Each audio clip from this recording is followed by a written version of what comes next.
Então, nesse início da aula 1, eu vou trazer uma contextualização internacional sobre as discussões relacionadas à alimentação. O grande objetivo desse curso é gerar uma reflexão sobre como a gente vai alimentar e nutrir toda a população do mundo com uma dieta saudável, de forma que seja ambientalmente sustentável. E aí, será que é possível alimentar toda a população e ao mesmo tempo preservar o meio ambiente? Então, quais são os principais desafios e as soluções que a gente encontra diante desse cenário? Então, estamos aqui para refletir um pouquinho mais sobre isso. Por que aqui no curso a gente vai usar uma abordagem sobre sistemas alimentares? E por que a gente não vai falar sobre produção de alimentos, sobre a agricultura? Por que a gente vai usar esse conceito de sistemas alimentares? Então, a abordagem dos sistemas alimentares, ela permite que a gente veja as atividades da cadeia alimentar vinculadas com o seu contexto social e ambiental, as interrelações e os feedbacks que existem entre esses elementos.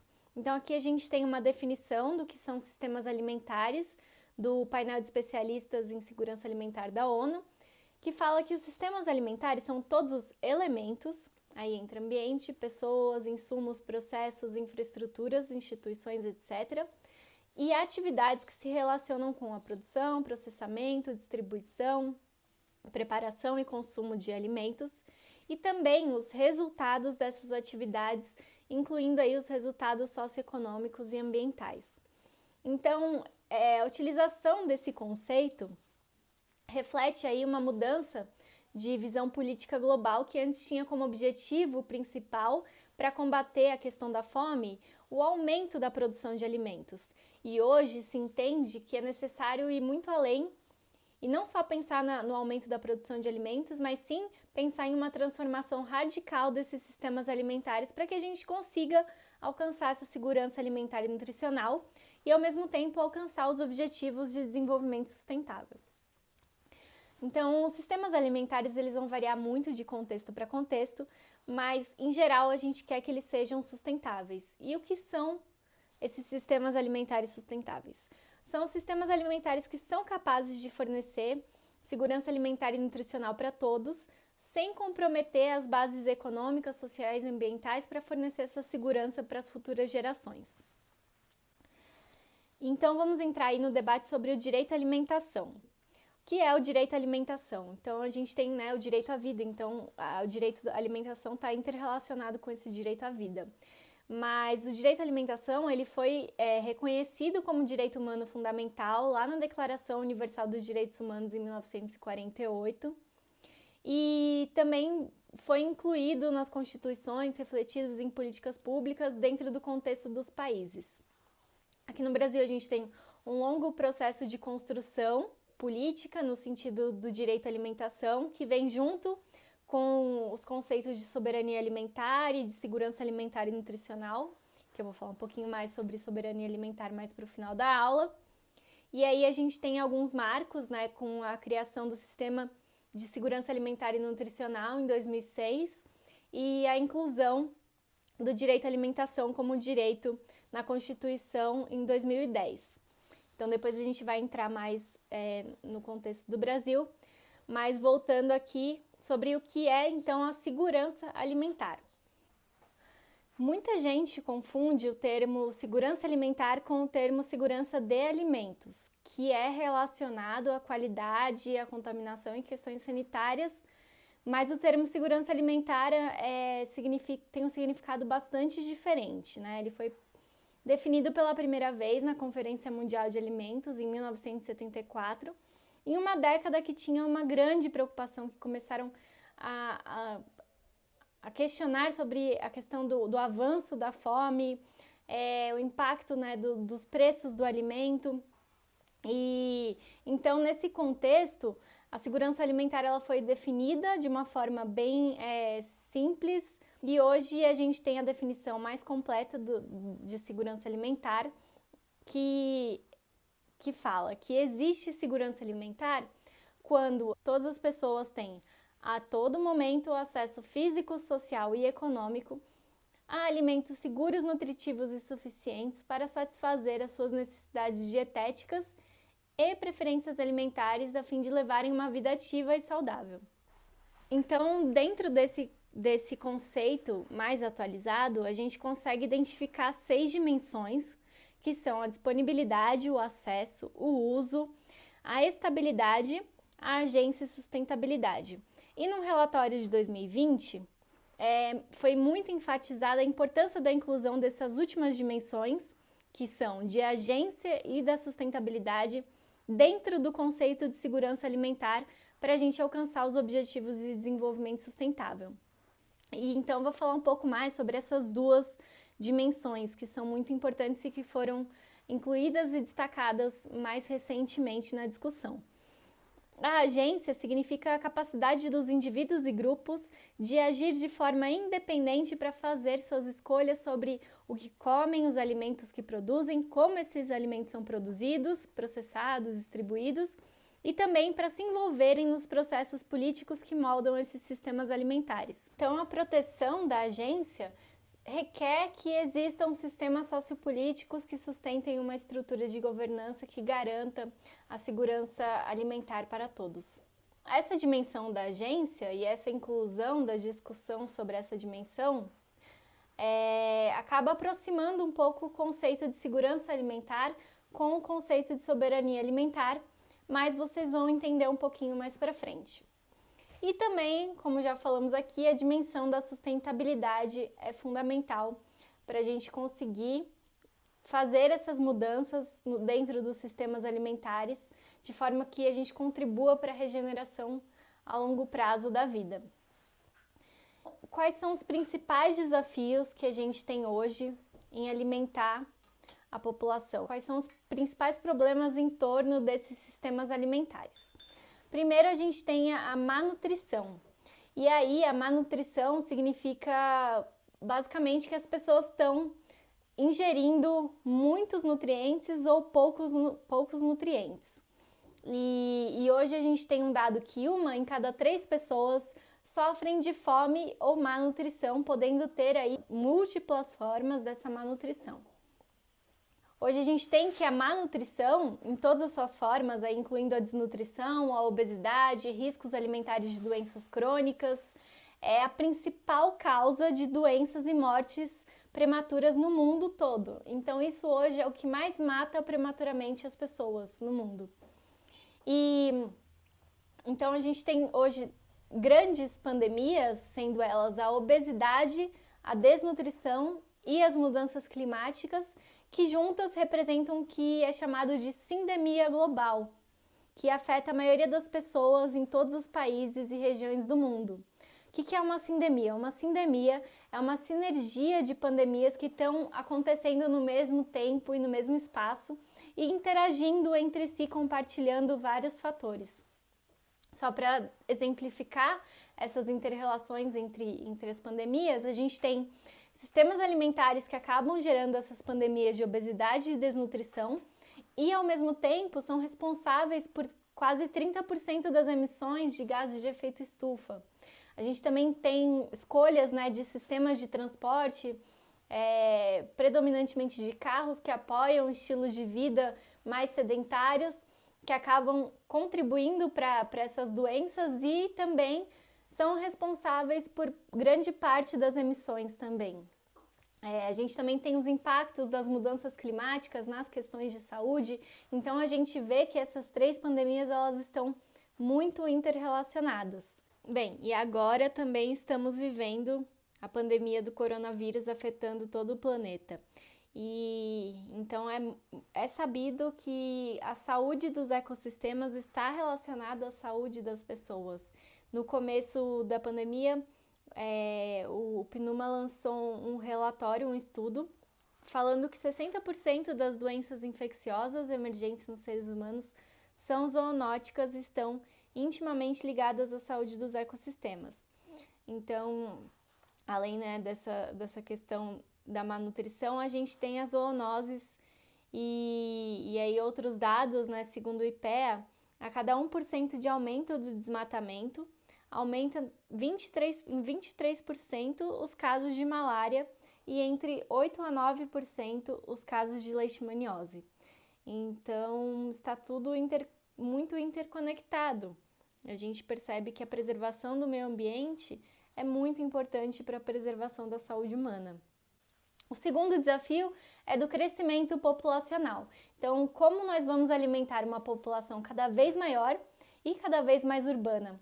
Os dados mostram que até 2050 a gente vai ter que produzir pelo menos até 60% mais de alimento para alimentar essa população. O terceiro desafio aqui é a pobreza extrema. Então, a gente tem como grande objetivo erradicar a pobreza e a gente percebe que grande parte dessas pessoas que estão vivendo abaixo dessa linha de pobreza vivem em áreas rurais. Então, aí entra o grande papel da agricultura em transformar essa realidade e erradicar a pobreza. Outro desafio é a disponibilidade de alimentos em diferentes regiões. Então, hoje, como planeta, nós produzimos quantidades de calorias suficientes para alimentar todo mundo, mas o problema é como esse alimento, como essas calorias estão distribuídas nas diferentes regiões. A gente também tem a questão das perdas e dos desperdícios de alimento. Então, a gente tem perda de alimento e desperdício de alimento que são um pouco diferentes. A perda de alimento ela acontece antes de chegar ao consumidor, então é um resultado assim não intencional dos processos agrícolas ou de limitações técnicas nas fases da produção, armazenamento, processamento e distribuição. E o desperdício que aí acontece sendo todos aqueles alimentos que estão próprios para consumo e que são descartados de forma consciente no varejo e no consumo. E hoje 1/3 de todo o alimento produzido é perdido ou desperdiçado. E o último desafio tem a ver com os impactos ambientais da agricultura. Hoje a gente tem que cerca de 1/4 das emissões de gases de efeito estufa estão relacionadas com a produção de alimento. A gente ocupa mais de 1/3 da superfície do planeta para essa produção de alimentos e usa cerca de 70% da água doce do mundo para fins produtivos. Então, esses impactos ambientais que estão relacionados tanto ao uso dos recursos naturais quanto aos próprios impactos dessas atividades são coisas que a gente tem que compreender e trabalhar para respeitar os limites do planeta. E aqui nessa tabelinha a gente consegue ver os principais impactos dessas atividades em cada etapa, que são a emissão de gases de efeito estufa, os impactos na qualidade do ar, perda de biodiversidade, a qualidade do solo e da água. A gente tem aqui um resuminho desses principais impactos e em quais atividades eles acontecem e por que eles acontecem. Então, por exemplo, aqui na atividade de produção de alimentos, a gente tem os impactos que estão relacionados com o uso de fertilizantes, o uso de pesticidas, as queimadas, o uso da terra, enfim, que a gente consegue entender um pouco de quais atividades e do porquê desses impactos. Já aqui a gente tem uma tabelinha dos recursos necessários para essas atividades, e aí entram os recursos renováveis e não renováveis em cada uma dessas atividades. Então, aqui a gente tem o recurso, né, da terra, do solo, da água, dos serviços ecossistêmicos, recursos genéticos e recursos minerais e combustíveis fósseis para cada uma dessas atividades. Mas então, diante de todos esses desafios, quais são as saídas que a gente tem? Hoje, o alimento e a agricultura são essenciais para o sucesso da Agenda 2030. Então, desde erradicar a fome, combater as mudanças climáticas, preservar a vida na Terra, enfim, todos os ODS estão relacionados e a gente tem os sistemas alimentares como centro aí dessas discussões para a gente alcançar essa agenda. Também trouxe um relatório chamado Eat Lancet, Commission on Food, Planet and Health, que reuniu mais de 30 cientistas para chegar a um consenso científico sobre o que seria uma dieta saudável e sustentável. Então, essa comissão, em janeiro de 2019, emitiu um relatório com algumas metas científicas para permitir que a gente consiga alimentar até 10 bilhões de pessoas em 2050, respeitando os limites planetários. E então, só rapidamente falando sobre os limites planetários, são 9 limites que representam um sistema ou processo que são importantes para regular e manter a estabilidade do planeta. Então, eles definem aí os limites biofísicos globais, dentro dos quais a humanidade deve operar para garantir um sistema terrestre estável. Então, esse relatório estabelece metas científicas para a produção e para o consumo de alimentos e a gente tem alguns cenários que podem acontecer. Então, a gente tem cenários que a gente não vai conseguir alcançar essas dietas saudáveis, não vai conseguir alcançar a segurança nutricional e também não vai respeitar esses limites biofísicos. A gente tem cenários que a gente vai conseguir ser ambientalmente sustentável, mas não vai conseguir atender essas necessidades humanas. E a gente tem o cenário ganha-ganha, que a gente consegue alcançar essa segurança alimentar e nutricional e ter dietas saudáveis, ao mesmo tempo respeitando os limites biofísicos do planeta e respeitando essas fronteiras, esses limites planetários. Então, eu trouxe aqui as principais metas desse relatório. A primeira se relaciona aí a essa dieta saudável, sustentável, que se resume em mais plantas e menos carne, então falando que a gente precisa aumentar o consumo de alimentos vegetais e ao mesmo tempo limitar o consumo de alimentos de origem animal. A segunda meta seria relacionada à produção, ou seja, de ter culturas mais diversas e uma agricultura e pescas que sejam mais diversificadas para oferecer esses alimentos nutritivos e variados. A terceira seria sobre a inovação na produção de alimentos para incluir aí melhores rendimentos, melhor uso, né, dos insumos. A quarta meta seria sobre não utilizar novas terras cultiváveis, ou seja, falando que a humanidade precisa se alimentar do que for produzido nas terras agrícolas já existentes, ao mesmo tempo que protege e restaura a biodiversidade. E a quinta meta seria de reduzir o desperdício de alimentos. A gente precisa reduzir as perdas de alimento e o desperdício de alimentos em 50%. Então, essas são as metas que foram levantadas aí no relatório para a gente alcançar o cenário ganha-ganha.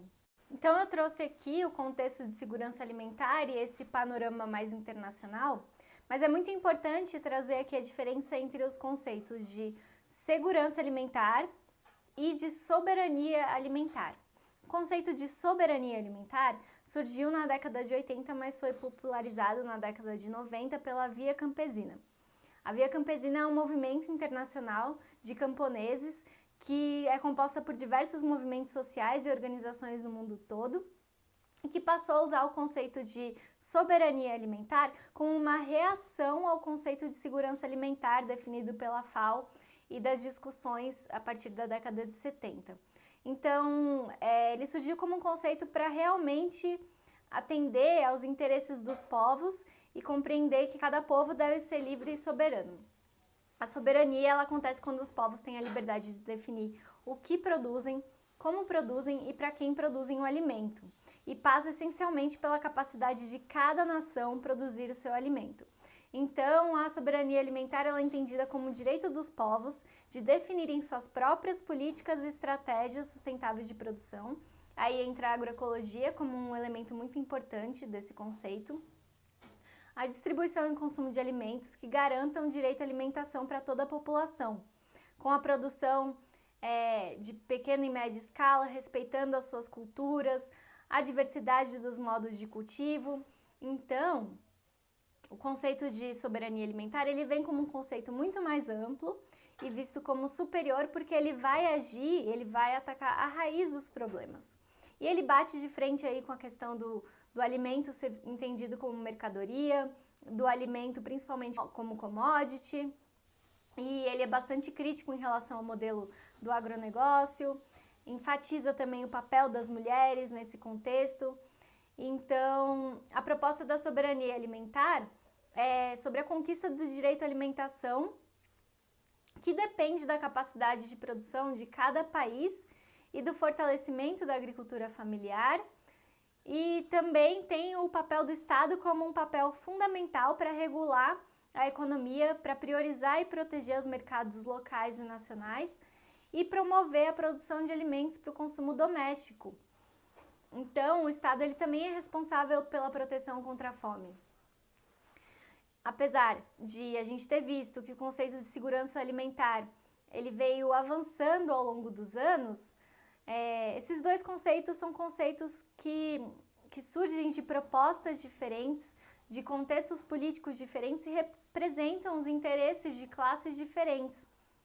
Por mais que eles compartilhem o pressuposto de que a fome no mundo deve ser eliminada e também compartilhem alguns critérios orientadores, que nem a gente viu, de preservação do meio ambiente, de preservação dos direitos, a gente percebe que esses dois conceitos têm interpretações diferentes e estratégias diferentes para combater a fome.